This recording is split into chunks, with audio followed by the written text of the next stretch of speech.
지난주 이 시간 우리나라 첫 대화형 AI 소식 전해드렸죠. 네이버의 하이퍼 클로버 X 공개 일주일이 됐습니다. 대화형 AI를 향한 국내 기업의 큰 도전이었는데 평가는 어떨까요? 목요일 뉴스 변함없이 박대기 기자와 함께합니다.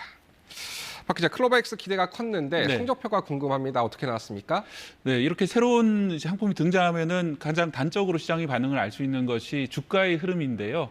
이 네이버의 거대 언어 모델 인공지능 공개 첫날 주가가 6.3%나 급등을 했었지만 바로 다음 날에는 7.9%나 오히려 하락을 했습니다. 그렇군요. 실제 써보신 분들이 이게 조금 아쉽다 하는 반응들이 나왔기 때문에 주가가 다음 날 내린 게 아니냐 그런 해석도 나오고 있습니다. 그렇군요. 냉탕, 온탕을 왔다 갔다 했는데 이게 박 기자도 직접 써봤다고요? 네, 그렇습니다. 이 서비스 이름이 클로바 X인데요. 지금은 무료로 누구나 써볼 수 있기 때문에 저도 이것저것 써봤습니다. 가장 인상적이었던 것은 삼행시를 잘 짓는다는 능력인데요. 삼행시요? 직접 한번 보시면요. 클로바 X의 임재성 앵커 이름으로, 제 이름으로 삼행시를 지은 거군요. 삼행시를 지어보라고 했더니 재빠르고 정확한 뉴스로 성공적인 앵커다 이런 삼행시를 그럴싸하게 지어줍니다. 다만 좀 아부를 하는 것 같은 그런 느낌도 드는데요. 똑똑한 것 같습니다. 네, 반면에 기존의 챗 GPT에게 똑같은 질문을 던졌더니 이 삼행시 형식과 전혀 맞지 않는 시를 보여줍니다. 이 삼행시는 이 챗 GPT가 학습을 했던 영어권에서는 없는 것이기 때문에 정확히 무엇을 말하는 것인지 못 알아듣고 잘 못 지은 것으로 보입니다. 그렇군요. 직접 박 기자도 한번 써봤으니까 평가를 한다면 어떻게 할 수 있을까요? 네, 장단점이 있는 것 같습니다. 우선 단점부터 들여다보면요, 이 네이버의 인공지능은 답변이 지나치게 짧게 나옵니다. 초기이기 때문에 사용자가 많이 몰려서 이 서비스가 다운될까 봐 걱정해서 이렇게 줄였다고 하는데요. 나중에는 좀 긴 답변을 제대로 할지는 미지수입니다. 그렇군요. 또 지나치게 조심하는 경향이 있고요. 이 창의성도 없어 보인다는 지적이 나오는데 이거는 이제 답변 내용이 길어지다 보면은 여러 가지 논란이 될까 봐 사전 통제 장치들을 지나치게 좀 많이 넣은 게 아니냐 이런 분석이 나오고 있습니다. 반면에 이런 점에도 불구하고 네이버가 그동안 블로그 서비스를 하면서 모았던 한국 관련된 여러 가지 정보를 충실히 학습시켰을 것으로 보인다는 점 때문에 업계에서는 강점도 있을 것이다 이런 말도 나오고 있습니다. 그렇군요. 앞서 박 기자도 이제 지적을 했는데 가장 냉정한 평가를 보려면 일단 주식시장 좀 평가를 봐야 될 텐데 어떻게 나옵니까? 일단 주가는 아까 말씀드렸던 대로 이렇게 오르락 내리락 했던 그런 반응이었고요.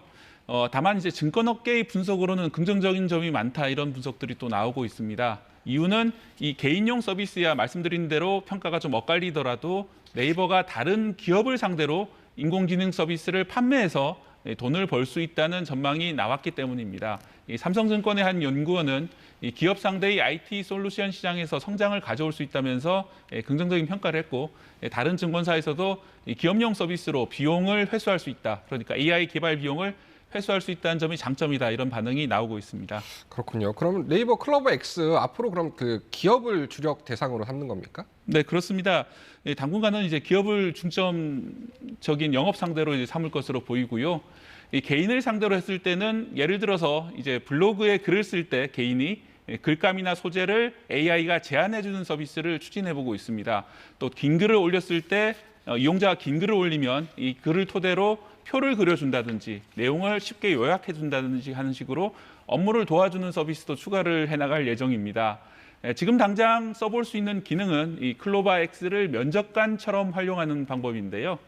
멀티턴 대화라고 부르는데 방송사 입사를 준비하고 있는데 예를 들어서 연습을 위해서 나의 면접관이 돼달라 이렇게 부탁을 하면은 이 클로바 X가 면접관인 것처럼 여러 가지 질문을 던져줍니다. 이런 식으로 개인을 상대로 한 서비스도 하고는 있지만 주력은 어디까지나 기업 상대 영업으로 이제 보고 있습니다.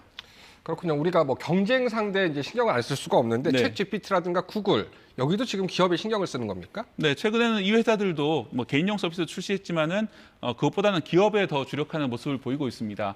예를 들어서 챗 GPT 개발사인 오픈 AI가 기업용인 챗 GPT 엔터프라이즈를 최근에 이번 주에 출시를 했었습니다.